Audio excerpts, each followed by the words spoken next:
it shine through. Just let your soul, baby, feeling oh so silky smooth. Just let it shine through. Just let your soul glow. So glow.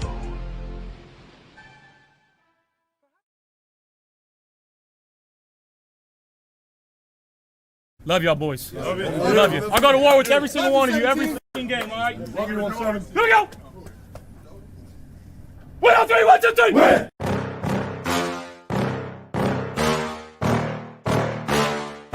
Yeah. Please tell me that I can't, that I won't, that I fail, that I'll never make it out, yeah.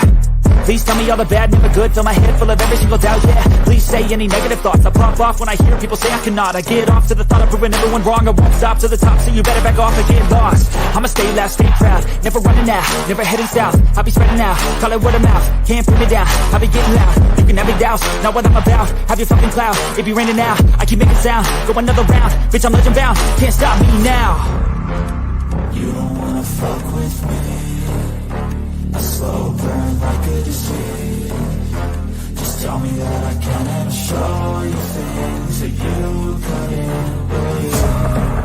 Just tell me that I can. Just tell me that I can. Just tell me that I can. Just tell me that I can. It's showtime. Welcome to Friday Night Lights. I'm your host, Tommy, to the highest degree, to the TOP, from the 313, and by my side is my main man, my toucan Sam, the one they call the Apex Man, Mr. Mikey. How you doing, Mr. Mikey? Happy Friday to you, and happy Friday to all of Bill's Mafia. And before we get this thing going, guys, you got to blame Mikey. Mikey, you ain't blaming this one on me, brother. This one's not my fault. This one is actually on Tommy. Damn it, Mikey. Take one for the team. Listen, the chat already said Mikey's doing his hair. Exactly. And that's what I was just trying to get into. Mikey had a bad hair day, and even though he's wearing a hat. Yeah, because he cares so much about that. Tommy couldn't find his glasses, everyone. Tommy couldn't find his glasses, so they were missing. I was like, So anyways, we're here. We are here. We're not injured, by the way, unlike a lot of Buffalo Bills players. No one's on. We're here on the injured list. No one's on. Mikey was injured though. He was injured for a little bit. Had the ear infection going on, but he's back, and we're hoping our other players get back too as well. Because Mikey, what the fuck is going on? Why can't we escape this damn injuries? We're going to get through that. But first, obviously, let's get into the whole NFL news segment because we love that segment with you. And let's get to the chat. We will get there. First, I got to say, yes, your opening should never change. I love it, right? I love your opening. Thank you, man. Mikey. Scott loves the intro. The intro really gets me hyped up for the show. Tommy added in this nice soothing thing to calm me down when I get home from work. And then he drops me into that music, which pumps me up for the show. Right. But your intro, don't change it. That's your intro. I appreciate it. That's your intro. It is, man. So, okay. Let's get into the chat before we get to around the way. Yeah. Yes, we were late. We've already discussed this. It is Tommy's fault. Damn bastards late. Roy in the house. Sandra in the house. Sophia in the house. Love you all. Glad you guys are here with us. It's going to be a fun show. Roy, my dude, Roy. Little concerned about the injuries and what's going on in our secondary, but we'll get to that. So let's go around the league. Tommy, we'll start there. Let's start with some trades. So last week, we briefly touched on it. We didn't get too much into it, but we saw John Mechie get traded from the Texans to the Eagles. Mm-hmm. Right? Cool. One trade, not a big deal. Whatever. Yeah. Now we're starting to see something come flying in. We see Brian Robinson get traded from the Commanders to the 49ers today. That's a great deal. 6th-round pick. He's a good running back. He's in the last year of his deal. Yeah. So it's a rental, but man, 6th round though? Who cares? What are you really giving up? A guy that maybe makes a team? Right. For an insurance policy behind McCaffrey? Not a bad thing. Dude, that's a smart trade. Absolutely. Mm-hmm. Like, Chris Rodriguez Jr., has come on this preseason along with the rookie Ja'Cory Koski for the Commanders. A disgruntled running back, get him out of the building. Smart move for the Commanders. Great trade for the 49ers. And also, doesn't he just seem like the fit a Shanahan style runner? Yeah, absolutely. Absolutely. And bro, that is such a great insurance policy to have, because McCaffrey, it's a flip of the coin. Right. What McCaffrey you get this year? Do you get the guy that can't last the whole year? Or do you get the, almost MVP, should have been MVP McCaffrey? Like, it's a toss up when it comes to him. So having an insurance policy, especially a good one, dude, I'd do that all day. That is smart thinking. That is what a GM, that's what I'm talking about when it comes to preparing yourself as far as depth, knowing what's going on in the building, and preparing yourself just in case. Got to do those things. And I feel like sometimes we fall short of that. And we'll get into that, but I feel like that's been our Achilles heel here in Buffalo, especially the last 2 years, bro. 2-3 seasons. I mean, let's talk about those backups now. Look at our cornerback room. We thought we had depth. Now, like, two of them that was supposed to be fighting for the CB2, both of them hurt. So we have Dane Jackson or Dorian Strong. It's wild. And Will Johnson's over there looking like a star in Arizona. I mean, it's just like Trey Amos doing well in Green Bay. Right. I will say this, and I know you got more NFL news, I'm sure, but the Trey White, I love the guy, bro. But you remember I said it way early in the offseason. You're always hesitant to be out injured. But wasn't that? But I was, dude. I hate to be like that, but I was kind of right. Like, the thing is with him, bro, it's not like he's a guy that's been injured and he's young. My whole concern with him was he's been injured and he's older, and they're back-to-back leg injuries, which are devastating for an NFL player, especially at that position. And sure enough, bro, leg injury. And by the way, no updates on it either. Not that I heard of. No. Which is never a good sign. I got to be honest with you. Yeah, as Stuckwood was asking, a little concerned this guy's falling. And there were some others saying, Scott was asking any news. No, there's like nothing yet because they were traveling today. Yeah, it's been quiet, bro. They were traveling to Tampa Bay today. So there's nothing. I mean, we may hear something tomorrow. Really, you'll know. Is he on the sidelines walking around, or did he not make the trip? That's a great point. You don't see him there. There's a big fucking problem. Big problem. If he's not on the sideline, like laughing it up, walking like nothing happened, you know what I mean? Because this could be, honestly, guys, could be nothing. Just precaution. Could be nothing. Could be just, it kind of felt something there. All right, let's get you off.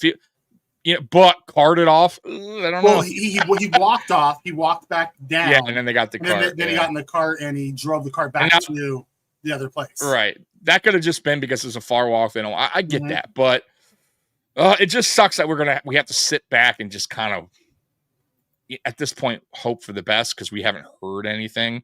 But I still, even if he's okay, Mikey, let's say I'm still concerned of that, and I still think the Bills should somehow, some way, get another corner, somebody that's cut, because I think that's what Brandon Beane's going to wind up doing. He's going to wait for cut day, It depends on how long these are going to be, because as it is, we don't have enough roster spots for everybody. They're going to have to make some cuts that are unfortunate cuts to fill positions that they really need. And I heard the rumor of Sante Samuel, but once again, that was false advertising. Yeah, that was the it got people. Dan Mitchell got. How about Did that? He? And he had to admit it. So yeah, he's like, hey, everybody gets got sometimes. Yeah, I wrote down the Schaffner with the one in it. Been there, done that. Yep, Schaffner with the one in it. Yeah, that's wild, bastard. Right. Scott loves your Josh Allen sweatshirt. Oh, dude, isn't it the best? Now, so quiz. What is this from, guys? What does he say here? Come on. Is when they said that their offense wasn't. No, it's this. He said, know what that press conference was from when they said that it's not a Super Bowl caliber offense. And he said, okay. Exactly. And so I had to have it. I had to put it on a shirt. So funny. It's wild, man. The sky isn't falling. I am a little bit concerned. We're still a couple weeks away from the season. We'll have to wait to see how this plays out. No, the sky's, let me tell you something. The sky was only falling if Josh Allen gets hurt. That's the only time the sky will fall on this team. But it is concerning. We still got to be realistic when it comes to what's going on with the injuries. And it's on, of course, mostly defense, right? Positions that we were already questioning, kind of. Safety room, corner depth, right? Kind of, right? With Harrison going down, we're down to an older Trey, right? And Dane, who's having a bad preseason. Like, there was already question marks, and now there's huge question marks. What do we do? We have to do something, right? Mm-hmm. But anyways, go ahead, Mikey. I'm sorry to cut you off. No, you're fine. I had a glitch anyway, so it worked out perfect because I couldn't get Trek's comment to pop up, and this Tommy's the new Peterman of the stream. That's right. You better believe it. Preseason Peterman. Yeah. Sky Moore was released. They were talking about dealing him to the Niners. I guess that fell through and they released him. That's weird. I thought he got traded, so that fell through. Like you said, okay. I guess because I couldn't find that trade anywhere after they said that he was getting dealt to the Niners. Interesting. So it must have fell through and they released him. Winded up being a bad pick. I thought he was going to work out, but it is what it is. Scott says, Elam's going to be a star in Dallas. I don't think anyone's going to be a star. We'll see. I'm interested to see where his career goes, but I don't know about that. Neither do I, because they have Bland and they have Diggs that they paid both of them. Exactly. So, it would take him to get an injury to get in there once again and kind of and then he would have to shine. We've seen moments, but I'm still not. I have to see more from him. We'll see. It's a different team. I am interested to see what he does. He needs to be on the field to learn. The problem is he doesn't have enough reps. Same issue we're having with Cole Bishop right now. Is the same issue we had with Elam. We need him to have reps. Yep. Jimmy says he loves your intro. Thank you, Jimmy. Appreciate you. Scott says we need to extend that intro another minute. It's so good, but it ends too quick. I know. I can't because, dude, I thought initially it was long, right? That intro is like a minute and I think 20. And honestly, guys, the average intro should be 30 seconds. Right? Because so hyped. I love that intro so much. So I can't. Yeah, I'm like, you know what, dude? I'm just gonna keep it. I don't care. And you know what? People love it. We're gonna keep it. So fuck. I don't give a fuck. A minute and 20. We're keeping that thing. Steph Gilmore Douglas at cornerback if Trey's out a while. I don't think Gilmore's coming back to Buffalo. I just don't. No. People keep saying that. I don't know if Douglas is the right fit. Is he going to be any better than what Trey or Dane is? And is Douglas wanting, more than a year deal? Is he wanting not more only money? that, but is he going to come back to be a backup? Because be honest, once Harrison comes back and gets reps, he's going to be the one that's in there. Maybe. I don't know. I'll be honest with you on the Harrison thing. I don't know. I think he's so far behind. I think that I don't know if McDermott, right? And that's my thing with McDermott too. I don't know if he's going to throw him in the fire, bro. Not that that's a bad thing. I agree with you. I think he should be, thrown in the mix and see what the kid is about. But McDermott is so stingy about. He's better than freaking Dane. I'm with you, but I also go with the whole. Dorian Strong. You hear the McDermott talk, right? You hear it on Cole, for instance. I'll just give you an example. Cole's been injured this training camp, but not crazy amount of days. He's missed some camp, but you already hear it when he talks. Oh, he, missing time. Yeah, I don't even know if he's caught up to date with it. So imagine a guy that missed the whole pretty much training camp. He said that, but you heard the D coordinator talk about how and true. If you've heard anything, every beat reporter said Cole's taking every first team rep.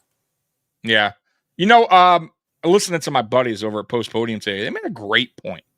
So it's when they watched Cole and DeMar on the field that last preseason, it was terrible, right? Terrible, awful. And chemistry is everything. We talked about this about Poyer and Hyde, how they were so great, not because individually there were these awesome safeties, but together they just fed off each other, right? They knew where they needed to be. They didn't even have to talk to each other, really. It's that kind of like that look over, like, hey, I need, yeah, or you know what I mean? Like, and it's like that in a lot of sports, right? And they were mentioning that, like an alley-oop to a play, like it's just kind of like you look over, you know where you need to be. And I don't think Hamlin and Bishop, they don't have that together, right? So you need to find somebody, because if you see Bishop in there with Rapp, that connection's pretty fun. It's pretty good. It's not there yet, but it's better. Even Hamlin with Rapp was better than Hamlin with Bishop. So I think that's what we saw last week, was that miscommunication of two guys that are never on the field together, and it was sloppy and bad. So I'm with you. I think Cole should get it because he's good along with Rapp. I think the chemistry probably is better than Hamlin and Rapp, but I'll be honest with you. I think even Hamlin and Rapp have some sort of chemistry because they worked together last year. But Hamlin and Cole together, not good. So I mean, that's where I'm going. And then Hamlin forgot how to tackle. Hamlin, yeah, all of a sudden, yeah, just or was just being, it's a preseason game. I don't know. These players last week. That's a bad thing to put on tape. Though. It's a very bad thing to put it on tape. But I'll be honest, I felt that by a lot of players last week. I did, and McDermott even mentioned it. And not that I'm a McDermott fan, you guys know how I feel about it, but he was right with that. Like, he didn't see any like urgency by really anybody, right? That they wanted to earn a 53-man roster. It was, and you got to show better than that. So hopefully, week 3, which is tomorrow, our game, a preseason, we get something from some of these guys that are trying. Shit, there ain't gonna be anybody playing. Well, from the 3s and 4s, I still want to see something. Show me anything. We're getting what we got last week. Just I don't care, but at least give me something. Even if you're cut, at least show me that you're trying to show tape film to somebody. That's all. I don't care about the score. I don't care what you got last week, brother. It is what it is. I hope these guys at least put on a show. At least try. I would hope so too. Scott comes and says Bishop's soft, bust in my opinion. I hope you're wrong, Scott. Ooh. I really do. It's not a terrible take. I wasn't a big fan of us drafting him. There was multiple other safeties I wanted over him, but man, he's a Bill, so I really hope you're wrong, and I hope he turns out to be good. Right. Yeah, it is what it is. He's here unless we trade him. Right, he's here. Do I want him to be good? Stockman said, "Yeah, our defense is our Achilles heel," which is wild because we have a defensive head coach. Yeah, please don't get me going. Don't do it, guys. Don't do it. You know how to rev my engine. While we wait for your late asses. Talking about the intro, just when we're late, just have that playing while we're on repeat. Yes, makes sense. It makes sense. You know, Gabe Davis just are you healthy check or possibly down the line? Yeah, I think that's exactly what it was. Yeah. Where are you at on your rehab? Correct. Yep. You know what? On that, before we move on, I wouldn't hate it. I'll be honest with you. If he understood where he was on as far as depth, 4 or 5, 4th or 5th receiver. He's played special teams because he's a good special teams. He still has that chemistry. He knows the offense. He still does have some chemistry with Josh. So I wouldn't totally hate it. Depending on. He doesn't play special teams though.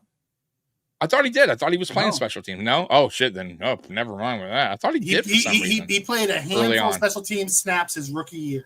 That was it. And that was it. Okay. So maybe he could. Maybe he would. Maybe he did. So, but anyways, point being, depending on how our receiver room looks heading into week 1, I wouldn't hate it. You know what I mean?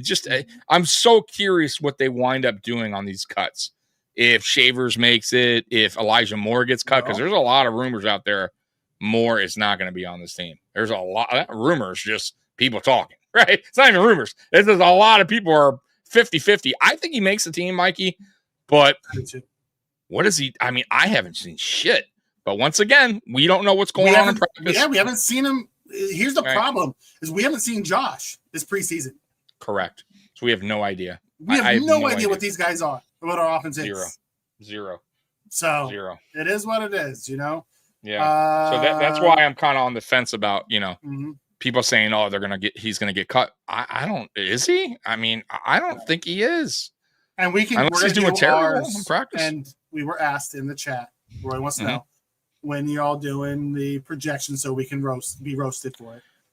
Our 53 will come Monday. Monday. Yep. Our 53 will come Monday. So Mr. Fulton's in the house. Most interesting man in the chat. He doesn't have a softball game tomorrow. The other team forfeited. So they're going straight to the state, going for back-to-back titles. They wanted nothing to do with you guys. So smart decision and good luck. Yeah. Don't even show up. Don't make me waste my time. right. They're like, it's the defending champs. We're not even going to waste our time. Thanks, but no thanks. Have good luck to the championship on your championship run. Oh, man. Yeah, buddy. Let's do it now, Roy. What do you think? Tell me, Mikey. I'll start the projection. Josh Allen starting QB. Is he? We haven't seen him. Right? Yeah. Yeah, they're not telling us anything. Right? Like, this first time in his career outside of the pandemic when we didn't have a preseason that he didn't play a snap in the preseason. Yeah. Listen, man. I mean, if he feels comfortable and, I told you I didn't hate it, but at the same time, I do feel like they should at least have a couple series at one point to kind of get that rust off a little bit of just going against real live action, heading into week one. That's why the second from last is normally when the first team goes out there. But listen, if he feels, mentally, physically, and the chemistry's already down in camp, all right, let's see week one. Yeah. Johnny comes in and says, Matt Verdam from Sports Illustrated said that the Bears scrimmage Trey White was terrible and can't run anymore. You think it's possible they just IR him and let him be a mentor to the young guys? God. I will be honest. I heard Buffalo Plus talking about this yesterday, saying the last 2 weeks Trey White has not been. I'm not, once again, not trying to be a Debbie Downer here, but I did kind of call. I did kind of call this. Don't be so happy about it, Tommy. I'm just saying, like, y'all kept calling. Listen, man, and I don't want to be that guy because we love this guy. We watch Hard Knocks. Like, Trey is Trey. Like, that's not anything fake about him. Like, he's a fun guy, lovable guy. He was he's an all-pro. All-pro here. Yeah, but the reality, and that's what I kept telling you guys, and it's a hard reality sometimes. And we know this. Mike, you played sports, and when you get, sometimes it just isn't there anymore like it once was. You may still be able to play, right? But you're not at the level, right? And it's probably frustrating to a player as well. And when you've had injuries on top of it, dude, like, what can you really expect? Is all my point was all off season. Like, I wouldn't get too excited, right? And that's why I kept saying I thought it was great to bring him back because he's going to be mentoring the young guys. Like, I was all for that. But when people Harrison, but it was great. But when people were mentioning, oh, watch, he'll be CB2 enter week one. I was like, bro, I'm one of them. That's I said that's scary. That's scary. He's healthy. He's healthy. I still think he's going to be CB2. No, yeah, but is that good, right? I'm not saying if that's good or bad. I'm just saying I think that's what's going to happen. Right. That's what I mean about this offseason where, yes, there was some good to the offseason, you know what I mean, as far as free agency and draft.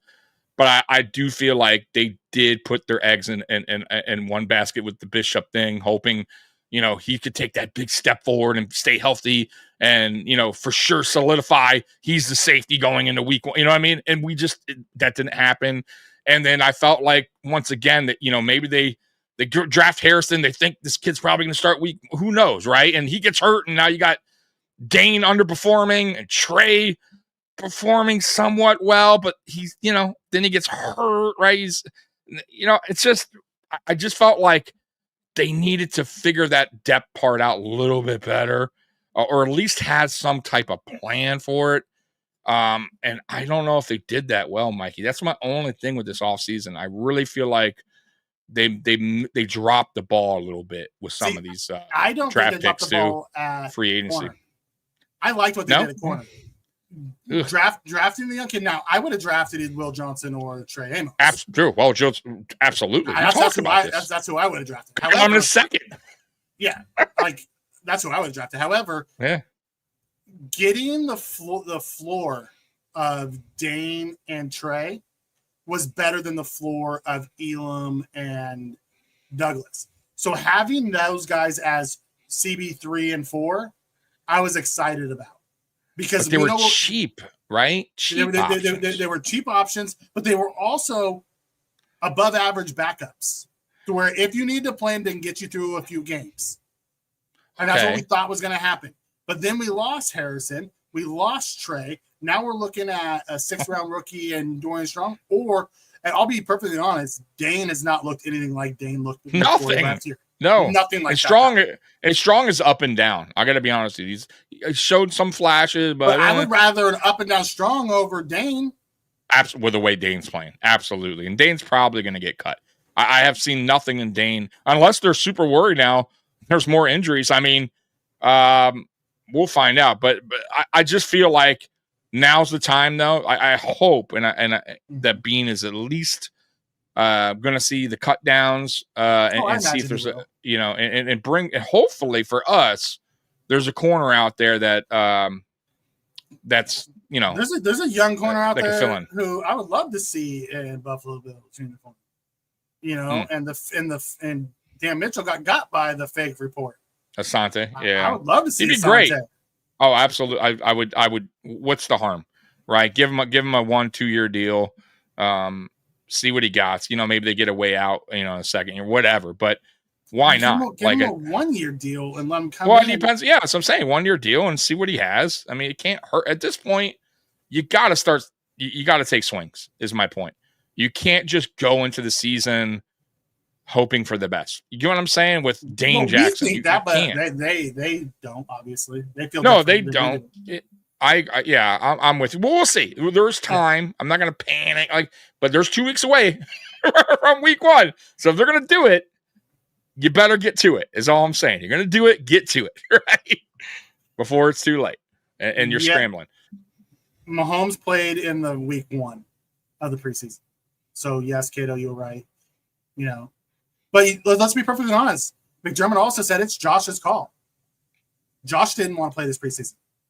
Yeah. Once again, I'm okay with it as long as they don't look sluggish and out of sorts for the first couple of weeks. I'm not even talking about week 1. I'm talking about the first 3 weeks. If they look like an offense, and we've seen this offense at times come out the gate where they're sluggish and they don't know that, and then finally, they start to gradually get shit together. But, bro, I don't want to see that. I'm hoping that this off season, this camp, that Keon and Josh are on the same page now, and everybody's just clicking on and that's cool. We'll see. But I just feel like they should have gotten some type of reps in, or at least, like I said, week 2, but it is what it is. I mean, we could talk about this and debate it, but it didn't happen. So we're going to hope for the best. No, I'm with you. I would much rather see. Here's the thing, but Max is probably going to go on IR to start the year.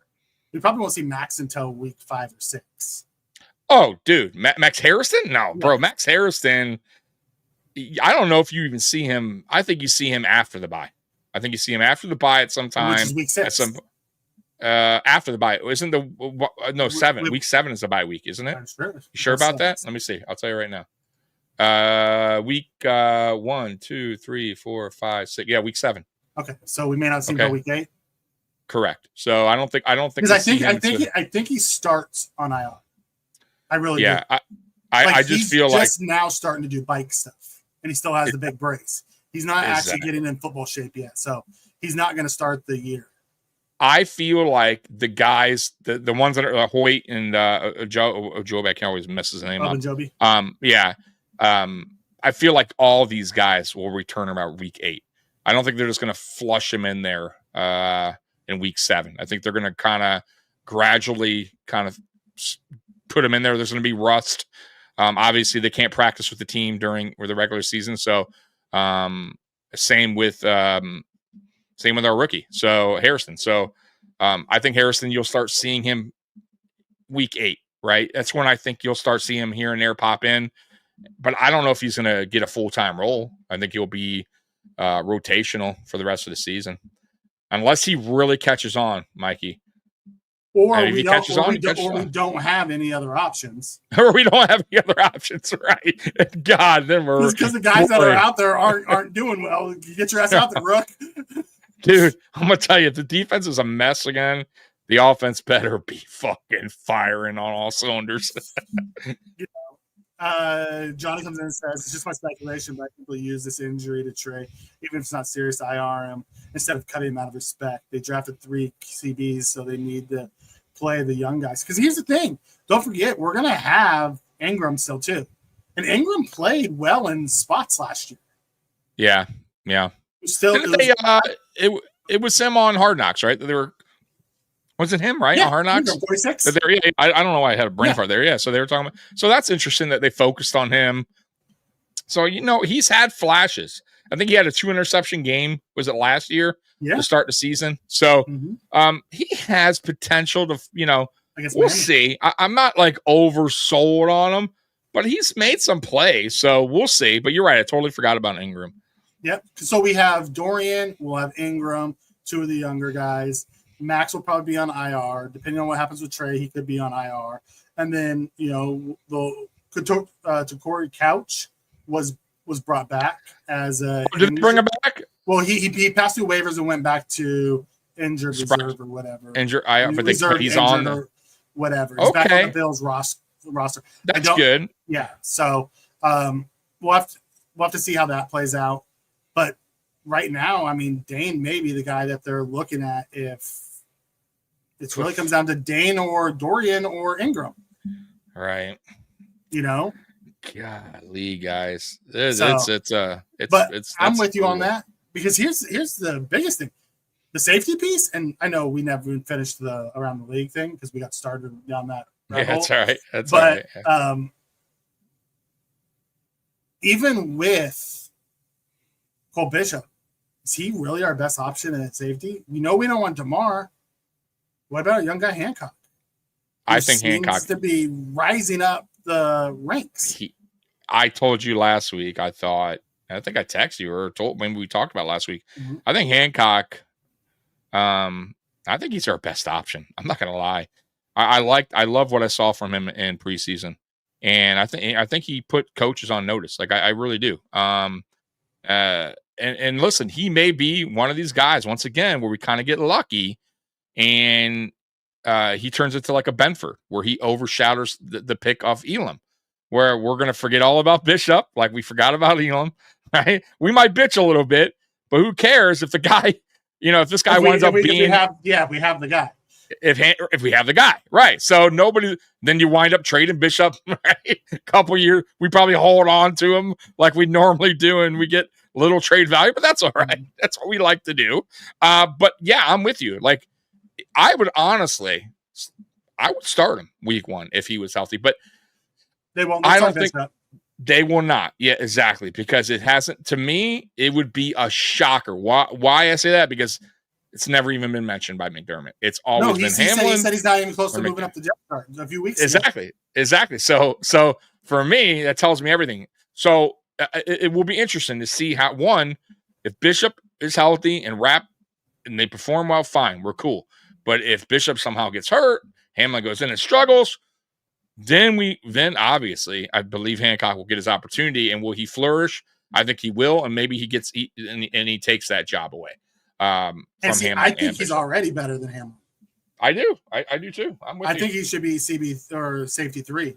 And honestly, if we're not going to have Trey or we're not going to have Max to start, and we're not going to go out and get a vet, I think it should be Dorian Strong starting. I like his ceiling better than I like, Dane's floor. Yeah, I'm with you. I'm totally with you there, and I wouldn't even be mad at it. It was Ghosts of Christmas Past. We're dealing with bad Brandons, and I can't draft Bean. You know what I was thinking today? I talked to maybe you agree, maybe you don't. I don't know. But I was talking to Keys from Post, and I was kind of comparing because, The thing is with Keys, and we bro, when I tell you, Mikey, me and Keys, we be talking for like hours online. Like when I'm at work, right? He's at work. We're just, I mean, like it's crazy, right? It's just like it's wild. But anyways, we got into the Bean talk, and he's very much like Bean has to go, right? They both got to go. And I defend Bean, and listen, I think Bean has made mistakes, no doubt about it. But I also feel like this, and this is where I want to get your opinion. I feel like if we're gonna, I always like to take things and describe it as something else. I feel like McDermott is the chef, right? It's like, think of it as a restaurant. McDermott's the chef. He's putting all the ingredients. He's telling Bean, yo, here's what I need. These are the ingredients to make my dish, right? My best dishes in this restaurant. And Bean is going to go by what the chef says, right? So if you go to that restaurant and the food is whatever, but it's good, but it's not great, you keep going back. But Pagula's not going to change the chef, right? And Bean, what's he going to do? Go against the chef's orders and get different? It doesn't work that way. So that's why I feel like you can't really blame Bean. You know what I'm saying? Like, he's only going by what the chef wants, what fits his scheme, what fits his dish. You get what I'm saying? So that's why I'm really on the point where it's like, okay, you don't like Bean, right? People are on here going, Bean sucks, Bean sucks. If Bean was in Kansas City, just throwing this out there, do you really think he would draft and sign these free agents the way he's doing it now? No, he would go with what Andy Reid wants, what fits an Andy Reid scheme, what Andy Reid type of players Andy Reid thinks is best for the locker room. Same with if he was in San Francisco or anywhere else. Coaches, that you have to go by what the coach's scheme is and what they want and what they believe in and what their locker room is all about. And this is what you get. And that's why I don't put it all on Bean. You know what I mean? I'm not saying he's innocent here, but, and the other thing too, he mentioned like the staff under Bean, like Gray and all these guys that they don't get credit. Well, here's the deal. When we talk about the Buffalo Bills, Mikey, and we criticize them, do we ever mention these guys? No. You criticize who? Brandon Bean. He's the GM. But if all these guys matter and they're better at their job, then why aren't these guys getting criticized? You get what I'm saying? It doesn't work like that, right? It just doesn't. The coach gets criticized, the GM gets criticized, and the quarterback. That's the way the NFL works. It's the way it always will work, right? And then what happens? The OCs and DCs get thrown under the bus early on in these stages until the coach gets eventually fired and the GM gets fired.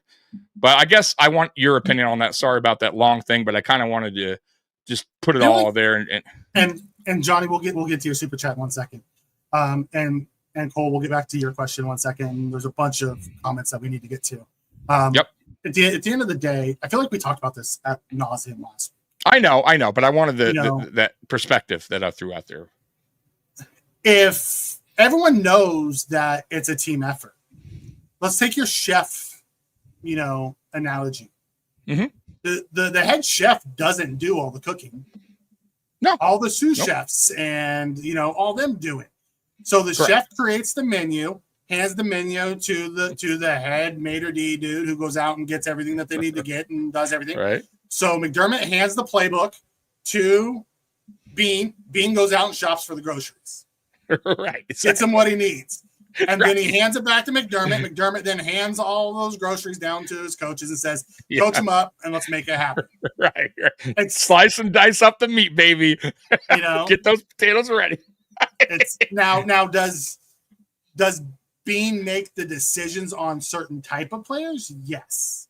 Mm-hmm. So if we want to say, hey, we missed on Boogie Basham and there was 2 defensive ends and we took Basham over the other defensive end, that was a Bean decision, the type of play. I'm with you on that one. What I mean? Absolutely. Missing on Kyer Elam, but hitting on Benford is a positive, but we missed on that first round pick. That's on Bean. Yeah, I'm with you. Because he reached for him, because at the end of the day. So I will blame Bean for missing. But we just watched, one of the best do it in Kansas City, cut their second round pick. Clyde Edwards was a miss. Howie Roseman, who's lauded as a god, drafted, someone over Justin Jefferson. It happens. You're gonna miss. It happens a lot. That's my high take on it. I appreciate it. Yeah, I appreciate that. You also have to remember, yours. The guys underneath Bean's doing something right because all these dudes are getting head coach or GM jobs. Absolutely. And I got assistants have and Morgan and Shane. Yeah, absolutely. Listen, I'm with you. And let's get to the super chats. We don't get back to some of these other ones. And I gotta raise the horn on this one. Thank you very much. Oh yeah.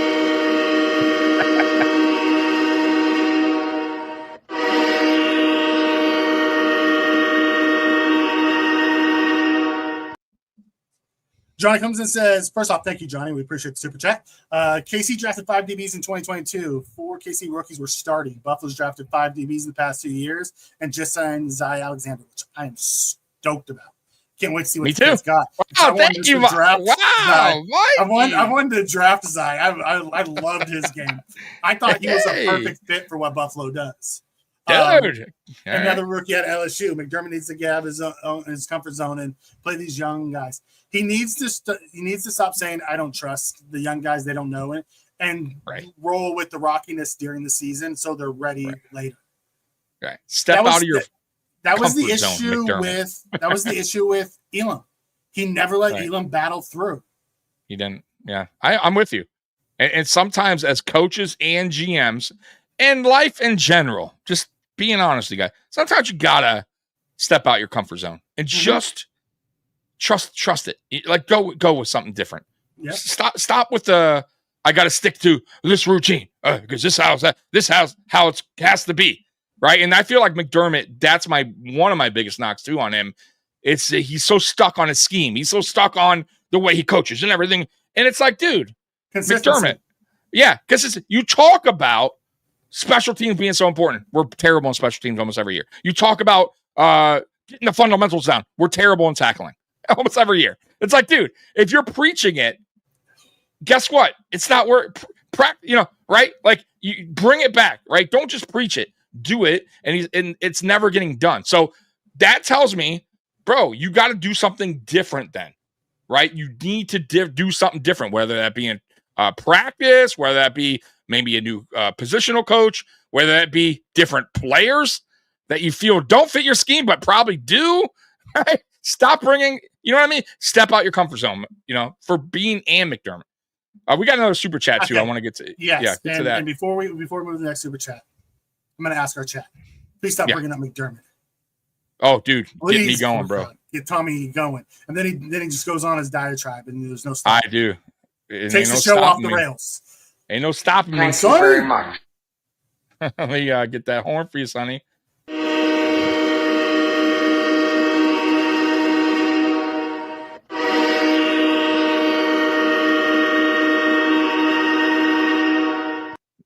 Long time no see, Sonny. Sonny, our brother from Alaska. From Alaska. Okay, so let's slide back up. There's a lot of stuff to get to, Tommy. Yeah, we're gonna get all your chats too. We ain't gonna miss them. We're gonna start with Cole, who asked about Shavers. Do we think he makes the 53? Oh, God, it's so tough. Okay, I'm gonna answer a 2-part here. He deserves it, and he should. But I don't know if he does. But he deserves to. He really does. In my opinion, he deserves to be on the 53. But if I had a gun to my head, I'd probably say no. Unfortunately. I'm with you on that. He deserves it. He absolutely does. I am sick and tired of guys showing out in camp, in preseason, showing out, showing they belong, and them just either cut them or put them on the practice squad and really never bring them. I can't do it. McDermott also preaches about guys that are earning their position. I want the guys that's going to, it's not about what round, it's about what you show me. Okay. Well, this guy's fucking showing you everything. You're going to just cut him? Like, that bothers me. You know what I mean? Once again, practice what you preach, bro. If it's about who's showing out, who you cutting? I have to honestly, that's Monday. Like we need to honestly put the roster up and really, because I don't want to just start throwing names out there. Okay, on Monday, are we doing our 53 who we would keep, or are we trying to project who the Bills are going to keep? We're gonna do ours, and we'll do both. I don't care. Okay. We'll make it a nice long show, and that's fine. I just want to make sure that I understand, because who I would keep and who I think the Bills are going to keep is going to be very different. Like, I very much keep Shavers. I don't know if he's going to be kept. Correct. That's where I'm at with it. I love this comment by KO. One reason why we don't get the Jordan Sambui deals because we drafted Josh. Because we traded away Pat. But here's the thing. Pat's not Pat in Buffalo. I don't think so either. I don't. I think he landed. Listen, man, sometimes things just have to go the right way. Like, I mean, there is special talent. You know what I mean? Like, if Michael Jordan goes somewhere else, is he Michael Jordan? Probably. I mean, Michael Jordan is fucking unbelievable. Will Patrick Mahomes go somewhere and maybe maybe he does come here and he was awesome. I don't know, but I'll go with Mikey's opinion on it. I don't know if we had the team ready for him. You know what I mean? I don't think we were there yet. Like, Andy Reid had it built up already for him in place. Like, it was such a easy transition for Pat Mahomes to come in year two. After being back up to Smith. Yeah, a true veteran that's been there, done that, injuries. I mean, everything, right? Learn from the absolute best, like that you can learn from as far as all that stuff I just said goes. What the fuck would he would have learned here? From AJ McCarron, who we shipped away, from Nate Peterman, who throws 15 interceptions in a game. Like, it just would have been not good. Not to mention no receivers, right? No help. He would have been destroyed. So that was the Tyrod year. So he got drafted a year before Josh. So correct, that would have been 2017. the year that we had Tyrod. I'm sorry. Yeah, even then we still didn't have much. I mean, really, who was really on? It wasn't a lot. No. The defense carried us that year. Absolutely. It'd be wild. Johnny comes in and says, Trent McDuffie missed like his first 6 or 7 games of the season, so Harrison should still be able to step in. That's saying the man up in charge will allow it. I mentioned that he looks good in Dallas. That's a bad look for Bean. It would be a very bad look for. We'll see. I don't even know if it's a bad look for Bean as much as it's a bad look for the coaching staff. Exactly. Bean drafted the talent. Yep. If the coaching staff couldn't get it out of him, like Bean's gone out in free agency, and we crap on some of Bean's free agencies, but he went out and got Fuller Ford, who McDermott couldn't figure out how to use, and then he went off and he had a freaking great year and got paid. Let's bring up 3 or 4 times. Let's bring up an even better player, Wyatt Teller, who we drafted and just shipped off for barely anything. Because OG Bobby Johnson said, he wasn't cutting the mustard. Yeah, and McDermott just sat back and like, all right, you know why? Because McDermott doesn't know the offensive side of the ball. He stays away from it. He deals with the defense. So of course McDermott was on board. I'll be honest, the Giants, this kind of takes us down a little different rabbit hole. The Giants are talking about releasing Evan Neal. He went from tackle to guard. Yeah. I'd be like, Buffalo, go get him. Give Cromer that ball of freaking clay and let him try to figure him out, because we've seen what OG Bobby Johnson did here. He ain't doing any favors in New York or New Jersey. I cannot believe that Dable took him with him. We got a super chat, a big one from Callie, your neighbor, right across the street practically. What up, Callie? Hey, dude, once again, we appreciate it. It honestly means a lot, bro. So thank you so much, Callie, for that. Thank you Let me very hit much. you with that train horn.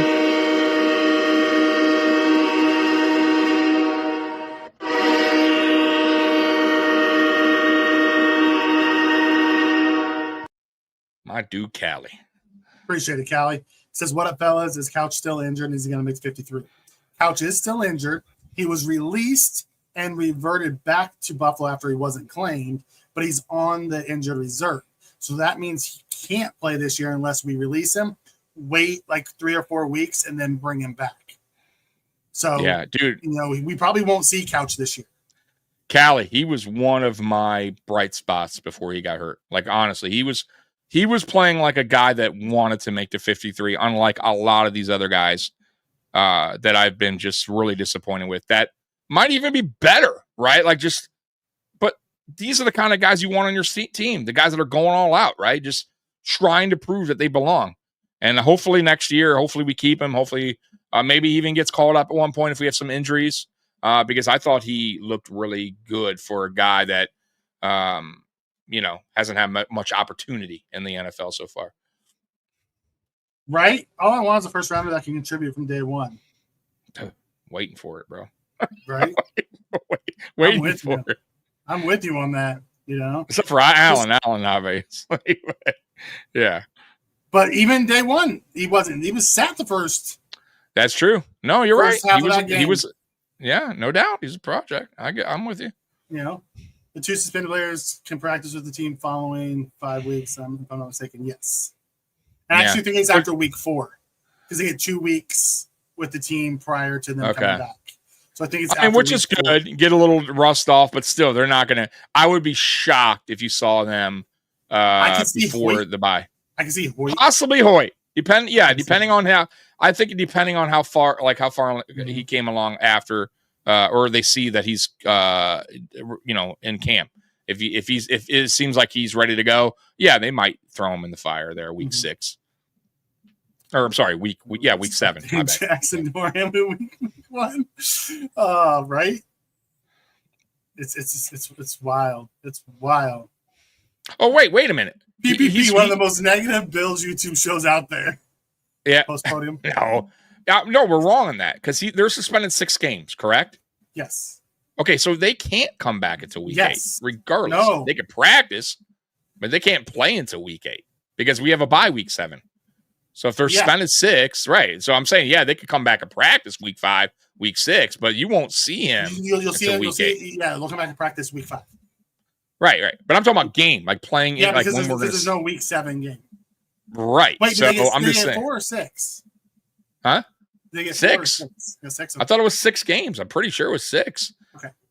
Double check that. I'm pretty sure it was 6. I believe you on that. There's a lot of comments. I could be wrong, but I thought it was 6.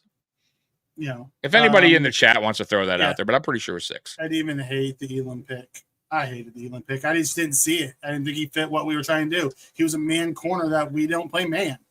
I never understood the Elam pick. I didn't understand here. So here's my, I'll be real with that. I didn't like it initially. And then I changed my mind because I thought he seemed like just ready to go. And he give me that playbook. And it does get you excited when a player's seems like they're all in, right? Buffalo love it. You know what I mean? He seemed early on to really be motivated to, prove people wrong that, hey, I should be here, right? It's a good pick, and it just didn't work out. It happens. Like Mikey said way earlier in the podcast, go around the league. We're Bills fans, so we don't really pay attention too often to the Cardinals or the Bears or the 49ers. Bro, all these GMs, there's picks throughout the years that they fuck up on. It happens all the time, dude, right? I mean, no GM is perfect. They all make mistakes. Come on, Mike. Josh Allen got all those people GM jobs. I can't argue that. That is true too, Eric. I can't argue that at all. Is it fair to say Josh Allen's probably kept Sean McDermott's job? Absolutely. Oh, okay, so there you go. I mean, Josh Allen is everything to this team. Once again, when we talk about players coming here, they never bring up, I'm coming here because I want to play for the great Sean McDermott or this. I can't, I want to be part of this awesome offense or work under. Bro, they always say the same thing, right? Even Micah Parsons never brought up. Man, that defense they got over there, I would love to play for that defense. No, he brings up Josh Allen, the other side of the ball. Nothing to do with him, right? So that's the true and real reason that these free agents want to come here, that these rookies are so excited to come to play for Buffalo because they didn't have Josh Allen. we probably would be a wreck. I'm not going to lie. It would be a bad, put it this way. The AFC East would be a shit show because I don't know who the hell, there might be an 8-win team going to the playoffs, Mikey, if the Bills don't have Josh Allen. That's the reality of it. Yeah, I'm with you on that. Wild. Pat did play. Not only did he play, he played a bunch. He was 8 for 13 for 143 and a touchdown tonight. So it wasn't even like, oh, he got one series. Right. It sounded like he got a quarter and a half. And the Bears played their starters. Maybe hell half. 11 of 15, 113 and a touchdown.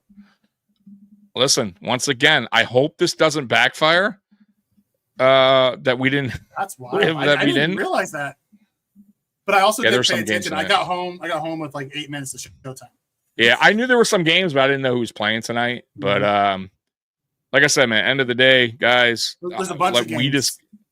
We got to hope. We got to hope that this team is ready to go week one offensively. Because defensively, I'm going to tell you right now, it don't matter if we're ready or not. I don't know if we got the personnel right now to stop or put up a good fight against a good offense in Baltimore, especially week one. We're going to need points and plenty of them to beat the Ravens opening night, Sunday Night Football. That I think you just answered this question for your end.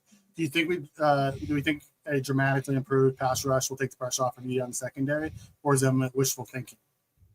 I think if we have no idea what this pass rush looks like. We haven't seen any of them play. No, it's been Bosa had one snap, I think 2 snaps, all maybe. Freaking preseason, we have no idea. Yeah, I'm with you. I have no. It could be. You hear about it from practice. Like I guess they looked really good against the Bears starting unit. Means nothing. Yeah, it means nothing. But we haven't heard. We have no idea what this team looks like at all. Yeah, and listen. It's a great point. And yeah, you can make up for weak safety play if you have a valid pass rush, even corner play. Really, if you have that really good of a pass rush, I haven't seen it yet. Right, and to Mikey's point, with this new, the new pieces we haven't seen it in preseason. We really haven't seen anything. So we're just going on what we kind of heard and hoping for the best at this point. We'll see, but man, getting a legitimate edge rusher here. Like if they could somehow find a way to get Henderson or Parsons here, it would put it would eliminate that safety debacle we got going on there.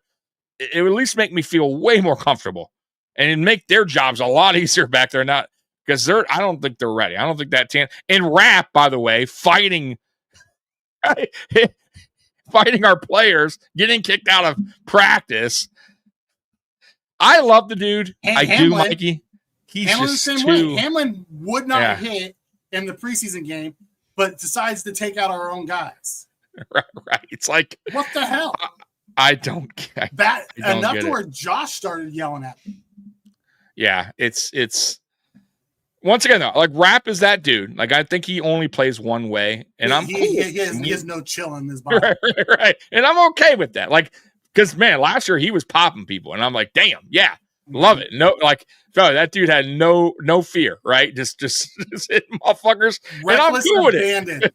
Yeah, just don't hit our own. Yeah. Just don't knock out our friendly guys. Friendly fire, man. Friendly fire. Robert comes in and says, would you rather let the younger players baptism by fire? Absolutely.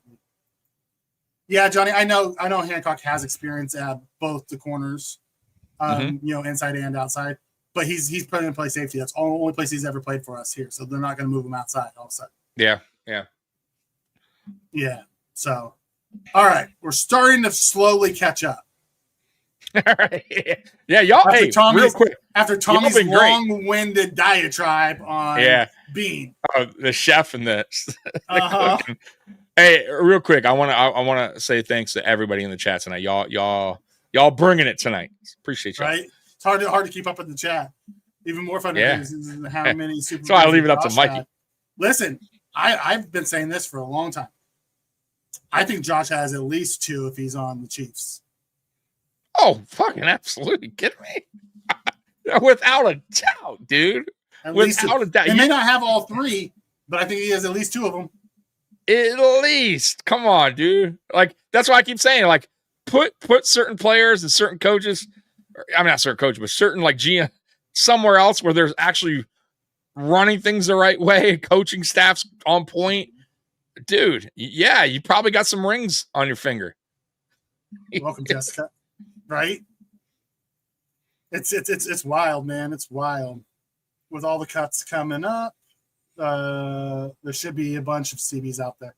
I love the Zy Alexander signing, rookie free agent. I thought he was good enough to be drafted. Like, I was surprised he wasn't. I think he fits very well in what we try to do here in our scheme. Yeah. I'm a big fan of that sign. Like, I would rather it be Dorian, Zy, and Ingram and say goodbye to a Dame. Yeah, dude, I forgot to. I don't think I texted you right about that. Like, no. I talked to Keys briefly about it. I love taller cornerbacks like DBs. I love his size. 6'1", 6'2" around. He's almost 6'2", about 190 pounds. Like, dude, those corners, man. Like, I just feel like they have the. I just feel like they have the height too to make up the wingspan. Like, I just love taller corners, man, just for that. And bro, LSU, he played for a good college. His film looks good. He's not the fastest corner. I think he ran like a 4.6. But I don't care, because if you get back, technique. Exactly. If you have the technique and you can get back and make a play on the ball, and that's what I mean about the height, because the shorter corners, even if they get back sometimes, they can't get to the ball. Right? A lot of these times they struggle with that. But with the taller corner, with wingspan like that, bro, I love it, dude.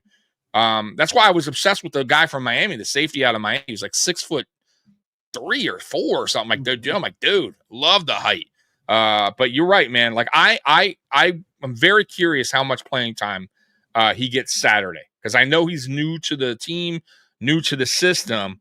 I don't know how much he's gotten to the playbook, but you got to remember, the playbook is probably very generic.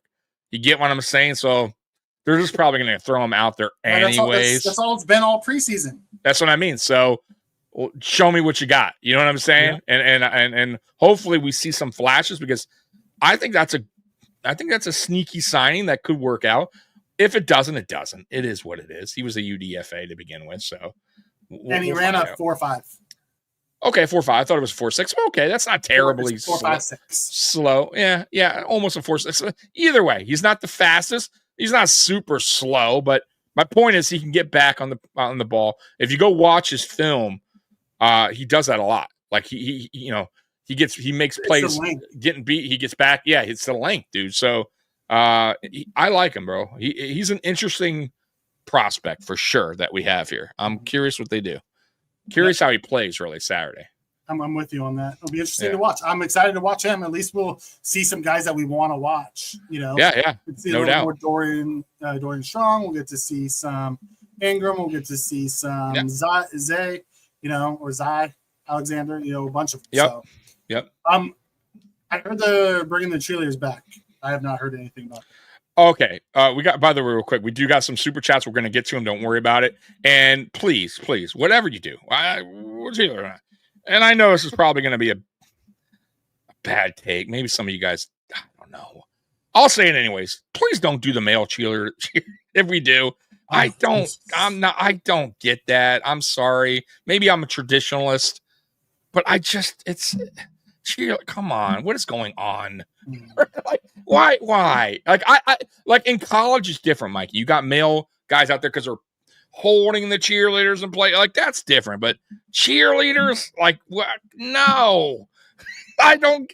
This NFL thing is weird to me. Whatever the hell's going on, Buffalo Bills, don't do it. I'd rather have no cheerleaders, please. We don't need them. Just bring out Billy the Buffalo and have him run around the field. It's fine. Bring out your legends. Bring out your legends and let them walk the sidelines. Whatever. I'd rather have a clown out. I don't care. Just don't do that, please. Whatever you do. Jessica, we talked a little bit about this earlier. I don't really care one way or the other if Josh is playing. I would like to see all of our starters out there, like a whole game for like a quarter. just to get a feel for what it looked like. But McDermott does weird shit, so it is what it all is. All the time. Matt Verdan from SI did say the Bills starters dominated the Bears, especially in the pass rush. Cross your fingers if Bosa stays healthy, because I believe he brings a little. Yeah. And I heard Bosa collapse in the pocket, pushing the quarterback Groot's way, and Groot's winning his battles. I also heard that our young defensive tackles are creating some havoc. Tommy doesn't think so, but what the report. Yeah, I get it. Report. Listen, to me, I got my eyes got to see it. Week 1, regular season, like that's when I could change my mind and start going, hey, I feel this guy's okay, he's everything they said, or but yeah, man, that's how I feel. We'll see. Oh, Robert, don't trigger him. That's our biggest concern with both staying healthy. Yeah, absolutely, and it should be, and they should that keep was our them on biggest a concern. Limited snap count, please.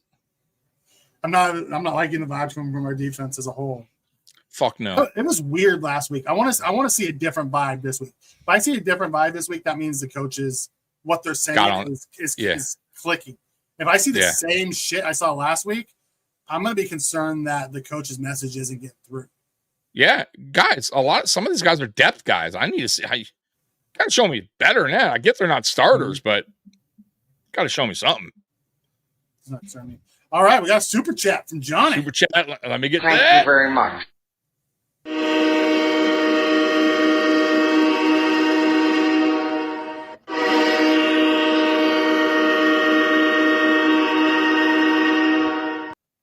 Thank you, Johnny. Johnny says, if the defense is worse this year, oh my God, the fan base is going to be pissed off. They invested so much this offseason and the draft. Like, they better be on the rise. That's all I gotta say. I so wanna go on a rant. I'm not gonna do it. I'm getting close to catch up, Tommy. I can't have you going on rants. Let's not long-winded about Tommy. Oh, we got another one from Sophia. Thank you very much.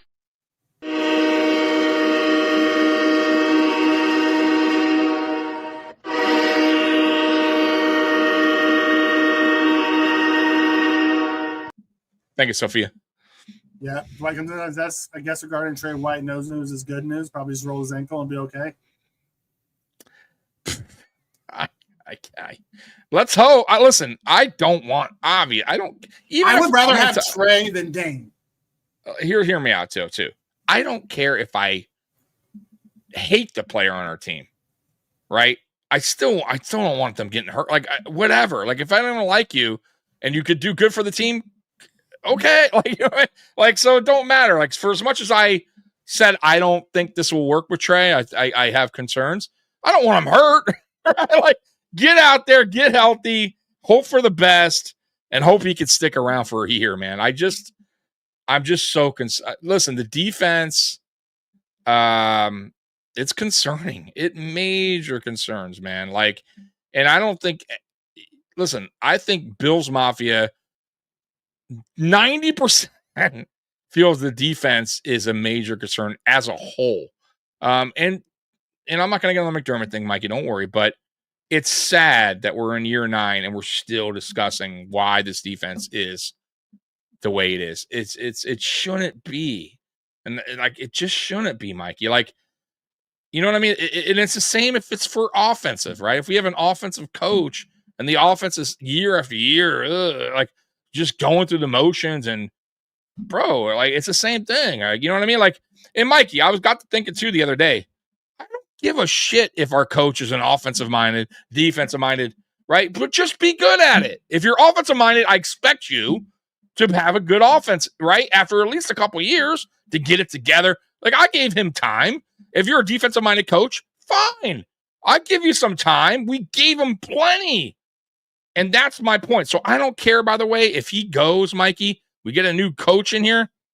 Bro, just be good at what you do. You know what I mean? That's all. Please, for the sake of God. Just God. All right, I'm sorry. I know. I said I wasn't going to do it. I hold on. You know what Mikey, you have the option here. You never use it. You better wrap it up. It's right there. It's right there for you. You better wrap it up. I'm in the chat. I'm very in the Okay. Kato wants to know, do you think Josh acts out if we don't win one of the next few years? No. I think Josh is going to retire about Kobe. Absolutely, he will. He will. Kobe! Kansas, another corner who could get cut. Kobe! No, me and Tommy were talking last night. If someone who could get cut, Kyle Duggar. Yes. Now, he's an interesting player. He's good. I would 1,000% be looking for that if he's waived. Deep into that game last night. Yeah, they might be showcasing him to see if they can get a trade before cutting him. I just don't think anyone's going to take on that contract. No, that's the problem.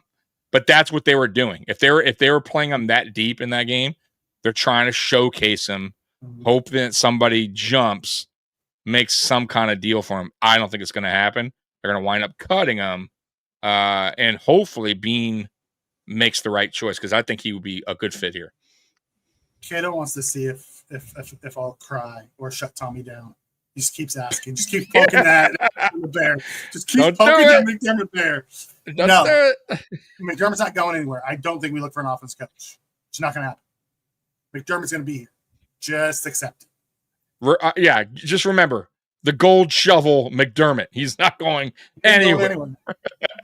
At least not until after next season. Nope. He's going to be here for the open. Kylie wants to know if I'm going to head to Kicking the Mule in West Sac, the Bills Bunker Bar this year. I might have to come down for a game. I don't usually watch games with people. I think you should. I might have to go down and catch one of those. Dude, that'd be great. You guys meet up. You guys are neighbors, damn it. Like, honestly, that what would be really cool, Mikey, if you did wind up doing that and get Callie on, maybe do a quick little interview. Well, why don't we just hop in? Watch the game from there. Dude! Then we jump in on the post game. Dude, yes, Callie, bro, set it up if you can, Mikey, this year. One of those games. We'll find a day. Sounds good. And do that. Dude, now that would be good. That would be great. I love that idea. Yeah. Hey, Sophia, no guys dancing like girls cheerleaders, please.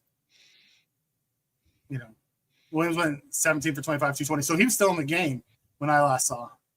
Okay. Does Tommy have something against men with pom-poms? Yes, I absolutely do. That's not even a hot take. That's just a take. James thinks team scoring 40 points will be the norm in the near future. Rule changes, and the offensive schemes will overwhelm average defenses. The days of 17-13 Steeler football will pass. I don't disagree. Like we're seeing higher and higher scores every year. Yep. What's good? Super Keyboard Tough Guy. I like the name. Right? That's an awesome interesting. Name. I know it's kind of a hot take. Maybe Babbage is in over his head. What do you guys think he's in?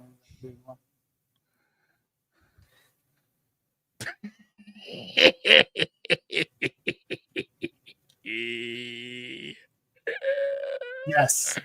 He's running McDermott's scheme. I'm going to leave it at that.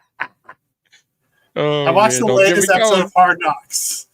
The scene of the Bills on the sideline made it look they were not too concerned. Like, we're here because we have to be. That's exactly how I felt, Jessica. And that's exactly how they played. Yes. Like, because they played all their starters and everything on Friday and they kicked the crap out of them. Like, they just came into Saturday like, okay, we have to be here. It is what it is. Speaking of Hard Knocks, by the way, real quick, I thought it was the best so far. There's 2 episodes left. I believe it's 5 total. I definitely thought it was the best one. It's still, if you're not a Bills fan, I could definitely see why people would think it was boring this season. It's not getting any of the history. It's not talking about anything. It's just nothing. All puff pieces left and right. It is absolutely. But I did like this one better though. I did like, and I get it. It's a show. They're not trying to do a X's and O's dial deep into football. So I get that part because they're trying to make it almost reality TV-ish sports. So they're going to do this cutscenes where they go to McGovern's house and have pizza. You know what I mean? Like, we've seen it on Embedded. We already know that. I know that, but maybe, you know, they're doing it to the people that haven't seen it. I didn't mind it. Honestly, I thought it was the best one, but you're right. They really haven't, you know, like, why did they at least show like us getting our ass kicked and at least McDermott talking to the team in the locker room, giving them hell? Like, because he probably didn't. I would assume he did. He didn't seem happy at the press conference, unless this is all bullshit. Like, I don't know. I don't think you'd think he would have. Well, here's the thing. Maybe he didn't. This is the first year they've ever done a winning team. I think this might be the last year they ever do a winning team. Yeah. Lesson learned, HBO. Right. Okay, Go after the Saints. Like, the Saints would have been perfect. I want to hit Johnny's comment because I don't want to. Because it touches a spot with me.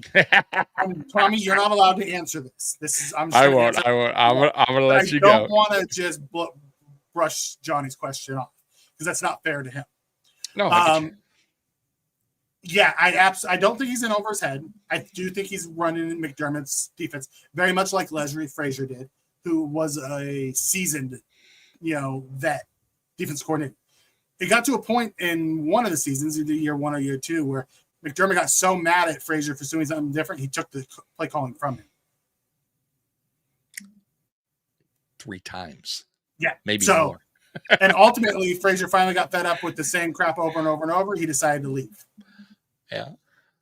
He didn't get fired. He left. Said, I'm taking a year off. Bye-bye. And then came back. So, yeah, I absolutely believe McDermott. He's doing what McDermott wants. It's McDermott's defense. Hopefully, if he really is doing the growth mindset thing like he always talks about, he's going to listen to some of these new coaches that are in there and come up with something different. But correct. I didn't want Tommy to touch on this because this is going to go down one of his McDermott. Yeah, dude. But I also didn't want to blow off your question because you were nice enough to put it in the comments, and I want to make sure I touch on your question.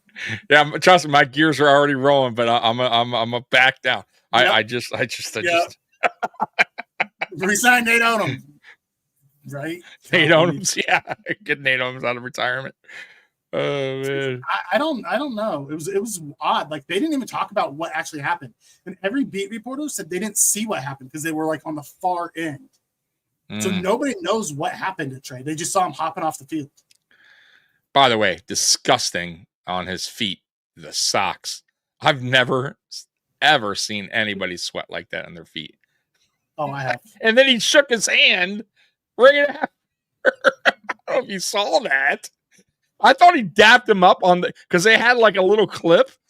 But when I watched the Hard Knocks, he literally shook his hand, dude. And I'm like, and it looked like, what's his name was like already grossed out. Right, Harrison was already like you saw the he shook his hand. I'm like, oh god, terrible. Oh man, go ahead, Mike. I'm kind of with you, Walter, on this. Babich being the defensive coordinator could buy McDermott another year. Also, we have Ryan Nielsen in the house, who's been defensive coordinator at other places. So McDermott could, at the end of the year, if it's bad, Bobby could be demoted. I don't think he'll leave, but I can see us demoting him back down and giving Nielsen the defense coordinator job. Yeah. Because Babich has been with McDermott for so long. I could see that too. But boy, that would kind of be a slap. Almost as a slap in the face, though. Like the emotion and still being on the. But you see it happen. You see it a lot. No, you do. But, they don't call it demotion. They call it relieved of duties. Relieved, yeah. You're relieved of your duties, Babich. But I can absolutely see Babich being relieved of his duties and McDermott giving it to like Nielsen or someone like that. Yeah. Or him being McDermott decided I'm going to call the plays again. Oh, I can see that as well. Am I the only one watching the Bills preseason game tomorrow? So I can see. Nope, I'm watching. Are you live streaming? I'm going to live stream. Yep. So Tommy will be here. Jessica, come on in. Jessica, I will be watching tomorrow. I don't know if I will be in or not. You can pop in. I totally get it. The last one was rough. Rough. Normally we do the last one because we're just chit-chatting through the whole thing and we don't really care what's going on. Correct. You know, so I might pop in tomorrow. You know, in Tommy's opinion, McDermott is a top 10 coach. That was great. Yes. Oh, I hate Robert. to say it.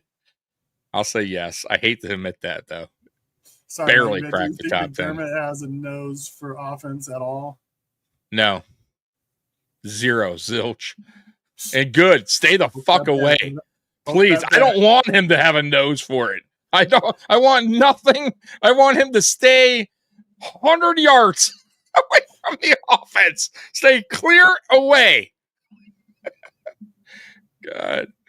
Listen, Johnny, I'm with you on this. McDermott in the postseason, his defenses crumble. They can have the number 1 ranked defense in the regular season. That means nothing. You know, Kansas City steps in, and I don't know if it's just Andy Reid knows him so well because he taught him that he just can't figure out how to get past the guy. It could be. I also think the defense is predictable.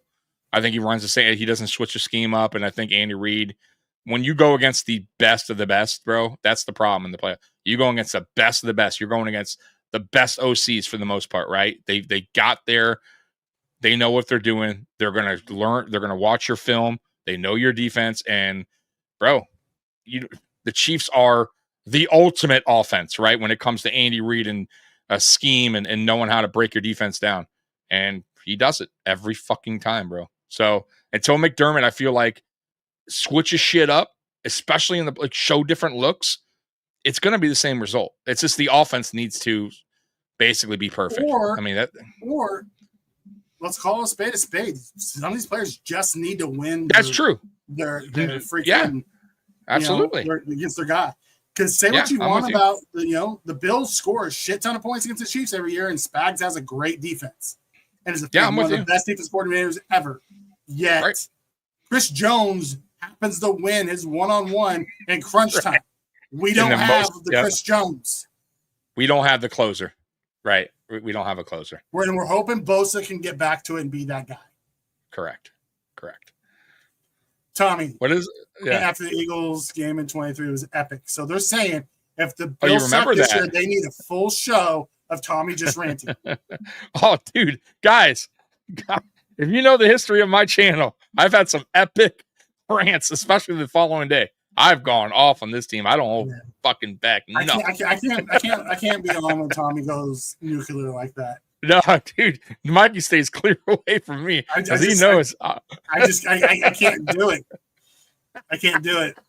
Like I love Tommy and I love his rants. Like I'll laugh off screen, but I can't be on. Because then I'll have to find the positive in it and try to look for the positive. I'm a positive guy in general. Yeah. I try to find the positive in everything. Right. He does. Yeah. It's why Tommy and I are so good. I do not see the positive. I'm not Mr. Negative all the time. Come on now. Not all the time. Okay. But right. Let's be honest. When we signed Trey, you're like, I just don't think it's going to work. And I'm like, well, let's find the positive in this. And I find the positive. I'm not saying you weren't right. I'm just saying I found the positive. I got you. And I agreed. I agree with something. Yeah, Bosa, I'm worried too. I'm not gonna lie. Very concerned. I'm still concerned. I try to find the positive in it. I get it. And I hate being that guy. Watch me on the draft shows. When we don't draft the guy that I want, I lose my shit for the show, and then I'm fine the next day. That and during games. Guys, you have no idea. God.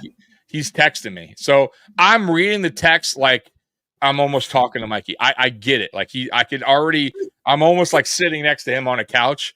Right? I feel like when Mikey's just like that meat. What the fuck is going on here? I can't do it. You ever really want to see me watch a game? Go back and watch that hashtag live. Yeah. You know what's crazy? I feel like I'm kind of calm during, like, even when, like, I'll text you, but I don't like, what the fuck? Like, you get heated during the game. I kind of stay a little composed, but when we go live, I'm fucking pissed. If we lose, I'm the opposite. I'm pissed. I'm pissed on myself, and I'm much more calm when we go live. You're like, me? I released it at the time that I saw it, and I'm just like, now I'm over it. Just because it says Max and Trey scenes are gold. They are gold. Like, those two together are awesome. I can't wait to get Max back to see what the kid is. I really can't. I hear you. Woo! The kid, dude, his game's Cali. That's gonna be insane. Sunday night, lights on, man. I gotta admit, I love Sunday night game. MVP versus previous MVP dude, in Buffalo. Dude, it's gonna be electric. You know what? You're gonna have those young kids not knowing what it's like. And you have Joey Bosa, who's coming from LA, where they didn't have a lot of fans. No idea. Woo, doggy. You have no. You think the fucking blue and red practice or something, dude? Get fucking ready for freaking Sunday night, week 1, dude. And they fucking ready. The MVP. And you listen to that place go nuts. Right, fucking madhouse. Oh man. Callie says it's 3rd and long. Man, on 3rd and longs, Tommy puts down his phone and walks away, knowing I'm gonna lose my crap on him on game days. You get Armas on with you when you do that rant about McDermott. Those two together. Oh, dude, me and Aramis together. Oh, we're people probably think we're the evilest people in the world. They're so negative. Dude, yeah, we don't hold back, bro. Aramis is great. I love it. But I'll be honest with their show, they're a lot like us, but they're a little bit more meaner. I'm be real with you. Like Aramis just you think I'm bad. Like that dude brings it and they are laying it down, boy. I try to be, I think we both do. I think we both, for the most part, and at least our way we do things. And they do too. I think we both see both sides of the coin. When we talk Buffalo Bills football, I like to at least, and I'm honestly, guys, I am trying to get better at doing that, because sometimes I am one-sided in my opinion without really seeing both sides and going, okay, maybe, here there's two sides to everything, right? Mm-hmm. But I am a true believer in, and I've said this for years on my podcast, is I feel like as fans, and even some podcasters, Mikey, I feel like we're get guilty of focusing in and just taking a magnifying glass and going, he's the problem. That's the problem. Instead of really stepping back and looking at the full picture and going, okay, you know what? It's not just him. It's this, that, this. You know what I mean? And I think we're all a little bit guilty at times of doing that. And I try really not to. I try to kind of, and that's why, I'll be honest with you, Mikey, that's why I like doing our Monday show after a post-game reaction, because we get heated sometimes. We sometimes don't see certain things. The following day, when we looked at all 22 and we watch a replay, we miss some shit because we're just going on instant reaction. We're heated, whatever's going on. But bros, that's why if you watch our Monday show, guys, we're totally we're calmed down. We're different. Our opinions, sometimes our opinions change. So yeah, man, it's just sometimes, guys, just step back, take a deep breath, look at the whole picture, understand what's going on. You better wrap it up. Love it. Thank you for doing it. Thank you, Mikey. I want to let you get through the majority of it when you got there. Dude, finally. Thank you. Dude, it's been sitting there for years. It's sitting there. I don't want to interrupt you. No, I love it. Do it.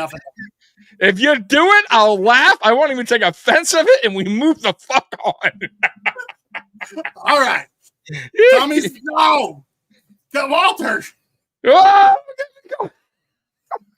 Oh, Tommy's the president of the Real Men of Genius. Yes, he is. Love it. I am. It's a Bills bar in West Sac. There's a Bills bar everywhere. I didn't even know there was a Bills bar in West Sac, so I'm excited that Callie told me about that, because I'm gonna spend some time down there this year. Go down, meet up with Callie, have a drink, and then we'll on the post game I'll pop on. I'll try to do it from the Bills bar. Yeah. Okay. Cool. I can't remember what's the last time with an average minute defense won a Super Bowl. These people, man, they just want to trigger Tommy. They just want to trigger Tommy. There was a question in here I wanted to get to because I thought it was good, and I can't find it now. Damn it. Uh-oh. it probably was like miles ahead because I was on my rant there. Mm-hmm. Damn it. I'm going to have to try to go back and find it. Where was it? It was such a good one, too. Here's one of them. Do people worry about moving off of McDermott? Factor Tom Brady is roaming the division for 2. Listen, I'm not going to let Tommy talk on this because he's already said his piece on McDermott. I'll give you my piece because you asked the question, Walter. No, I really don't. I think McDermott's a really good head coach. My biggest concern and Tommy's biggest concern is we haven't been able to see him get over the hump. And at what point do you just keep banging your head against the wall? You have to at some point make a change. Otherwise, you're going to waste this legendary quarterback that we have. This Hall of Fame quarterback that we have. So, and people are worried about going back to that. And I don't think they factor that in. People are worried about change because they're happy the Bills are a successful winning team. We just haven't been able to get over the hump, and they're hoping one of these days McDermott figures it out. That's really, I think, what it is. Yeah, I agree. I also hope he figures it out. And, my biggest concern is he's not. And we're going to waste Josh. Correct. The dude's I hope too we're wrong, good. though. Man, we hope we're wrong. We definitely hope we're wrong. The last one was the 2019 Chiefs. Thank you, Jared. What up? What up, Jared? He answered the question on the last time when the defense won the Super Bowl. The Chiefs in 2019. Yeah. While back. Stuckmo's from Stockton. Okay. All right, Stuckmo. When Callie and I meet up at West Sac, come on up. Yeah, we got to make that a thing. Maybe I'll promote that. I'll promote. When we be do out it, there. MSR is going to be out there. Yeah. Come out. I'll buy you a drink. Come out, have a good time. All right. Guys, really quick before the night is up, I wanted to touch on 2 topics we rarely address on here. James Cook and, of course, Sean McDermott. Thoughts? We haven't talked James Cook. Yeah, we'll talk James Cook. I don't mind getting it out. You are slick. You are so slick. Go ahead, Mikey. Get on, James. Wrap Up has the potential to be the most played part of this podcast. Tommy does love his diatribes. Yeah, I do. James Cook. I'm excited to see what he's going to bring this year. I'm okay with what he got paid. He's the second best offensive weapon that we have. I'm glad he's staying. When I started looking at it as a running back position and started looking at it as a playmaker, if we're going to pay Palmer that much money, Khalil. Okay, James Cook has a bigger impact than both of those guys. And Khalil at this point at this stage of his career. So look, you guys, I've said it a million times. I won't go on this epic rant. I'm not into paying running backs. I don't agree with it. Like I feel like unless you're a top 3, which is tier level, the best of the best, and even then it's a roll of the dice because they have a shelf life. With that being said, James Cook is a top 10 running back and he's trending up. He doesn't have he has a lot of tread on the tires, right? These are all positive signs. So honestly, and then to the biggest point, Mikey said, he's our biggest playmaker besides Josh on offense. Mm-hmm. And taking that away would set this team back unless they found a way to replace him with a playmaker. It doesn't need to be a running back, but what has shown that they are going to do that? They haven't since Stephon Diggs. They haven't gotten Josh any kind of real help. So do we just go, well, I think Bean can find a guy like that. Maybe not. So, you know what I mean? Maybe not. But is it worth? No, I'm an offense. I'm talking about out of Stephon Diggs. So I'm not like a big playmaker. You know what I mean? Diggs was the last. Kincaid was supposed to be that, and he hasn't hit. He was supposed to be, but I get where you're going. But either way, look, you got him in house now, and I'm cool with the contract. And I'll say it again: the Williams deal set the tone on where James Cook's contract should be around, right? And it made it easier for the agent and Brandon Bean to go, okay, that's where the running back market is, and that's more than fair for a guy that has a lot of tread on the tires, is trending up in the right direction, and I'm cool with it. Even though I don't like running back contracts, I think it's a fair deal. I thought it was a fair deal for our second best offensive weapon. I wasn't okay with 15 to 18 to 20 No, fuck no. 10 No, you and can 12, walk. I'm good with it. Right.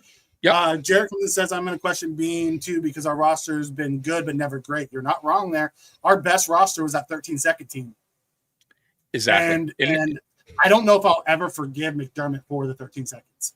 Part of my issue with McDermott is the 13 seconds, and I've never gotten over it.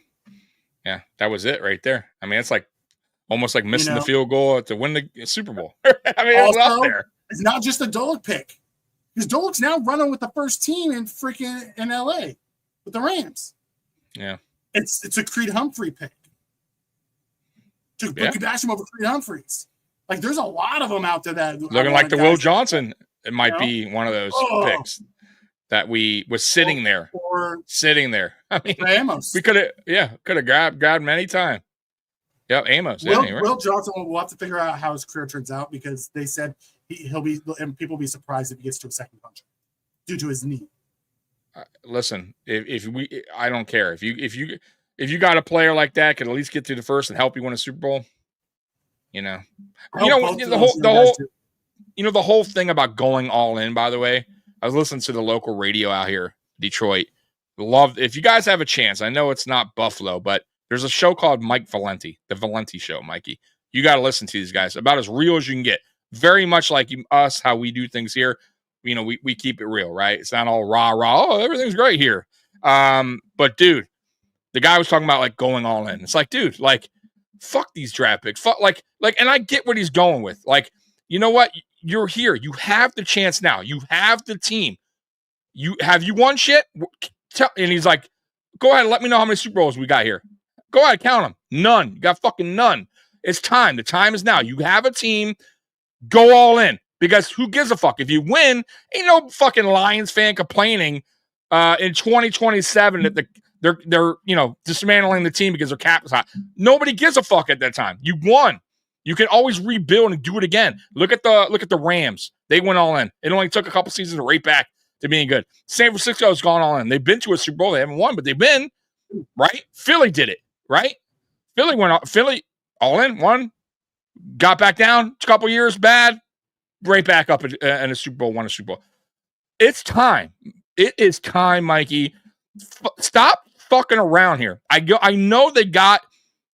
understand Bean has an outlook of this team, like the future of the Bills. We haven't won shit. Get it done. Go all in. Josh is only going to be in his prime so long. Do what it takes to get it done. If you have to you better wrap it up. If you have to give two for Michael, by the way, what would you give for Parsons? Me? If you were, yes. Yep. Just hypothetically. Yes. Right now. Anything but Josh Allen. I'll throw something out here. Would you give him Ed Oliver, 2 first-round picks, and another player? Let's say Samuel. I would give him Ed Oliver, 2 first-round picks, and pick the guy on defense. AJ Epinesa, whatever. Right. Just 2 players, 2 first. That's not Josh. Okay. Right. Pick Absolutely. any player on our team outside of Josh, and I'm okay with it. And I'll tell you why that trade will make sense. And I think we talked about this for both sides. Ed Oliver's a Texas guy. Bro, he's a decent guy. What I'm saying, but Texas in general. He's a Texas guy. He's from Texas. He would have no problem. Ed Oliver seems to me the kind of guy he wouldn't give a fuck. He wouldn't be disappointed he's being traded to Dallas, right? And Dallas, they're getting a good defensive tackle, which they need. So, yeah, he's not on Micah Parsons' level, but they're getting a good player in return and draft capital. I would do that trade in a heartbeat. I think that would be fair for both teams. Will it happen? Fuck no. You know, but I'm just saying. I'm throwing that because Jerry's never going to trade him.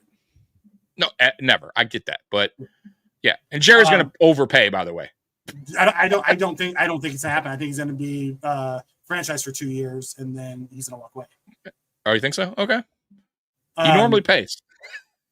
Well, he already said that, he won't renegotiate. He already negotiated it, and now his agents won't do it. Like, listen to what Jerry's saying in the media, dude. It's headed for a divorce. But I think it's going to be you're here until you're not here anymore legally. Maybe. I just feel like I've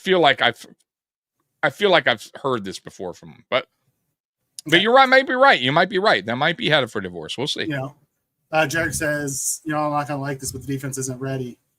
We have a weak safety depth, and we still don't have depth in the secondary. Too young. Our interior defensive line only has one space eater. I hate to tell you this, Jarek. We're never going to have more than one space eater because our head coach doesn't want more than one space eater. Don't get me going.